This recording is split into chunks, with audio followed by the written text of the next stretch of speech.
Amen. Dieu répond aux prières.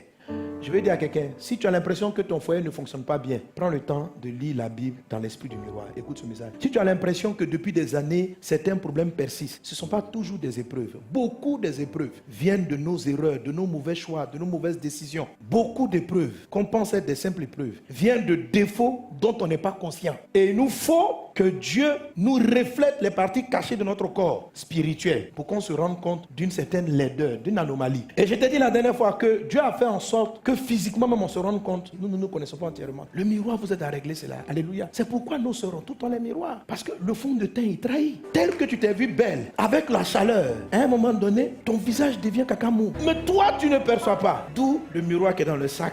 Ça veut dire, plus tu dois être beau là, plus il faut te mirer. Plus tu veux ce qui est parfait, plus il faut te mirer. Donc, dès l'instant où vous voulez un excellent mariage, un excellent ministère, tout ce qui est excellent, frère, il te faut la parole de Dieu comme étant le miroir. Parce que l'excellence nécessite une introspection. Quelqu'un donne un bon amen. Prends ta Bible papier, dis mon miroir. Mon miroir. Gloire à Dieu. Quand un péché est pardonné sans qu'il ne soit purifié, tant qu'il y a purification, le dégât continue. Le pardon, c'est pardonner l'acte. Un peu comme si quelqu'un vient et puis il te blesse avec un couteau. Et puis il regrette, je te demande pardon. Tu dis je te pardonne. Mais est-ce que la blessure a disparu? Ce qu'on appelle la purification, c'est guérir la blessure. C'est traiter avec le mal. Parce que chaque fois que tu vas voir la cicatrice, tu vas penser à un couteau. Et quand tu penses au couteau, toi et puis le couteau pour avoir des problèmes. Et toute personne qui tient un couteau dans la vie devient ton ennemi. Est-ce qu'on est ensemble? La purification est traitée par la confession. 1 Jean 1, 9 dit, la confession amène le pardon et la purification. C'est-à-dire, tout ce qui a été détruit, le sang de Jésus est puissant pour aller rétablir et faire en sorte que tu as une vie beaucoup plus équilibrée après. Il faut être purifié. Or, pour confesser, il faut mettre le doigt sur le problème. Vous ne pouvez pas confesser ce dont vous n'êtes pas conscient. On dit confesse. Je dis, je vais confesser quoi? Je demande à Dieu pardon. Je sais que forcément un jour j'ai péché. Mais ça ne veut rien dire. Tu as fait quoi?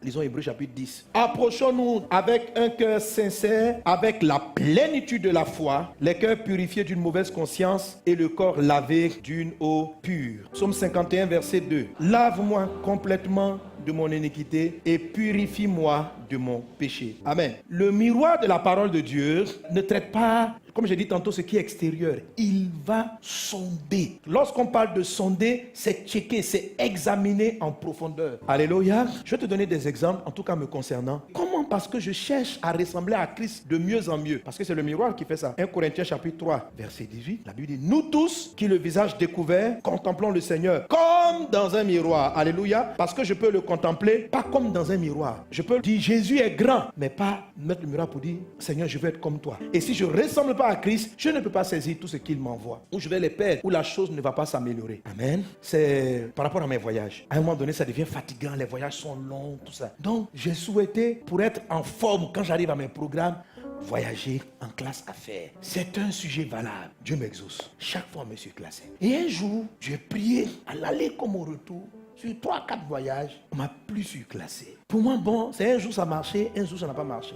Pourtant, Dieu m'avait exaucé. Mais comme je n'arrivais pas à la phase 6 pour me mirer spirituellement, Dieu a bloqué son miracle. Et c'est là que Dieu amène mon cœur. Il dit, mais pourquoi tu veux aller en classe affaires? Pour ne pas avoir mal au dos, pour bien me reposer, tout ça. Il dit, juste ton cœur, fiston. Et il va me montrer maintenant. Et je me revois quand je suis en classe affaires. Quand les gens passent pour aller dans les autres classes, mon cœur a un petit sentiment de supériorité. C'est-à-dire quelque chose dit en moi, il y a les uns et il y a les autres. Mais officiellement, je n'ai rien dit. Tu comprends, non? Je suis le même pasteur, toujours courtois. Quand ceux qui passent, qui me connaissent, pasteur Sanogo, oui, ça va. Mais mon cœur est en train de dire, il y a les uns. S'il y a d'autres pasteurs qui passent, on salue les pasteurs. Et il va derrière. Le sujet n'a pas changé. Seigneur, je veux me reposer. Voici les raisons officielles. Mais mon cœur est en train de dire autre chose. Et il dit maintenant, depuis que ta prière n'est pas exaucée, que tu es dans les classes en dessous là, tu penses à quoi? Et puis il m'a montré que je me sentais un peu inférieur à ceux qui étaient en classe affaires. C'est-à-dire quand maintenant, parce que moi ici, il fallait traverser la classe affaires pour aller dans ma classe. Donc quand j'arrive, je les salue, mais que je me dis, je pense qu'ils pensent ce que moi je pensais. Est-ce qu'on est ensemble? Alors, ça m'a permis de saisir mon miracle en confessant, oh Seigneur, l'orgueil est rentré en moi. Je ne prie plus pour un besoin, mais mes pensées ne sont pas pures. Purifie-moi. Donc là, Dieu me pardonne, mais il va au-delà. Parce que quelquefois, vous pouvez marcher et être irréprochable, mais dans le cœur, vos actes sont inspirés par un esprit d'orgueil, de vanité, de recherche d'apparence, de désir d'influencer, d'intimider les gens. Alléluia. Quand vous priez, demandez à Dieu ceci. Sonde-moi, ô Éternel, éprouve-moi, fais passer au creuset mes reins et mon cœur. Jérémie chapitre 17, verset 10. Moi, l'Éternel, j'éprouve le cœur et je sonde les reins pour rendre à chacun selon ses voies, selon le fruit de ses œuvres. Apocalypse 2, verset 23. Je ferai mourir de mort ses enfants et toutes les églises connaîtront que je suis celui qui sonde les reins et les cœurs et je vous rendrai à chacun selon vos œuvres. Alors, lorsqu'il s'agit d'aller en profondeur, Dieu utilise cette expression, sonde mon cœur et sonde mes reins. Mais pas le cœur physique, pas les reins physiques, le cœur spirituel. Qu'est-ce que tu dois examiner? Quand je sonde mon cœur, je vais sonder mes mobiles. C'est quoi les mobiles? C'est la raison pour laquelle je fais ceci. La raison pour laquelle j'ai dit ça, c'est ce qu'on appelle les mobiles. Quand tu regardes ton cœur, l'esprit doit t'amener à dire, il dit pourquoi tu réagis comme ça? Pourquoi tu te fâches? Quelle est la raison? Qu'est-ce qui te motive? Quand tu pries pour chercher le don de miracle, tu veux faire quoi? Qu'est-ce qui te motive? Pourquoi tu pries pour avoir cette voiture? Pourquoi tu la veux? Si tu sondes ton cœur, tu vas savoir que c'est parce que tu veux faire le malin dans la ville. Ça, c'est un mobile impur. Amen.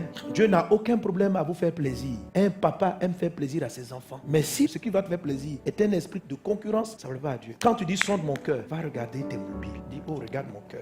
Donc c'est ce qui s'est passé pour mon cas de la classe affaires. Une deuxième chose que le cœur qui doit être sondé, ce sont les blessures. Tout ce qui a blessé votre cœur. Ouh, il faut amener le miroir de la parole de Dieu là-bas pour dire regarde. Généralement à ce niveau, vous allez traiter avec vos réactions. La manière dont vous réagissez, la façon dont vous vous énervez ou la manière dont vous vous découragez vite. Si vous sondez le cœur, l'Esprit Saint peut aller mettre le doigt exactement sur le problème et puis guérir le mal. Les blessures intérieures sont causées par des frustrations dans notre passé. Je vous ai 1000 fois raconté ce témoignage que j'allais perdre l'exaucement de ma prière qui était ma femme, à cause des blessures. Lorsque je suis devenu chrétien, la sortie de l'islam m'a privé affectivement de l'affection des parents et je me suis endurci pour me protéger. Et dans mon âme, sans m'en rendre compte, j'ai décidé de ne pas m'attacher aux gens. En fait, inconsciemment, mon âme a refusé l'amour parce que l'amour fait souffrir. Donc, j'aime quelqu'un, mais je ne dois pas lui dire que je l'aime trop.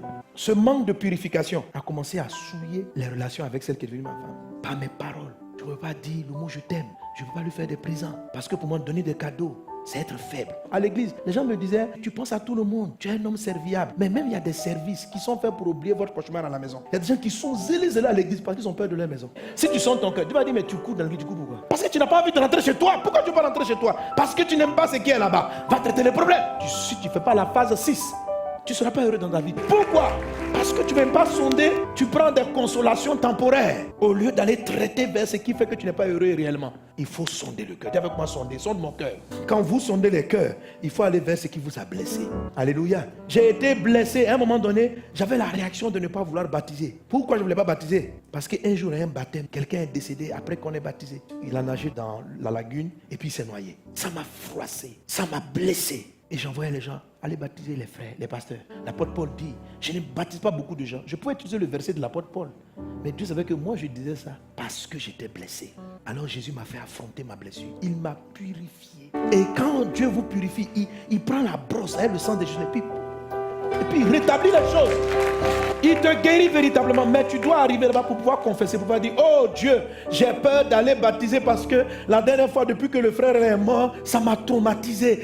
Il faut que je confesse. Est-ce qu'on est ensemble? Tu pries pour avoir ton mari, ok? Et puis Dieu peut te l'envoyer. Tu peux ne pas saisir à cause des frustrations. Il y a un frère que tu fréquentes depuis un moment. L'esprit veut te dire c'est ton mari, mais tu ne veux pas accepter. Quand tu dis, est-ce que c'est pas lui là? Lui là, ça jamais. J'ai dit, c'est lui-même qui est là. Tu arrives devant le miroir de la parole. Il va te dire, pourquoi tu veux un tel et pourquoi tu ne veux pas un tel? Vous allez traiter avec. Toi, dans ta prière, tu as précisé, je veux un homme grand détail, un peu svelte, raffiné. Ok, gloire à Dieu. Maintenant, quand Dieu t'exauce, il t'envoie un petit détail musclé. Donc toi, tu ne comprends pas. Parce que tu dis, mais pasteur, tu n'as pas dit que Dieu me donne ce que je veux. Mais en fait, ce que tu veux là, d'où ça vient, il va te montrer. Et quand tu vas aller vers le miroir, l'esprit va commencer à te parler. Il va dire, pourquoi tu ne veux pas le frère là? Et après, il va ouvrir tes yeux. Il va te rappeler, tu as eu un copain. Il était court, il était musclé. En fait, les deux là ont la même physionomie. Mais il t'a trahi. Il t'a fait du mal, il t'a laissé et il est parti marier Gasparette. Alors, inconsciemment, ton âme s'est rébellée contre tous les coups musclés.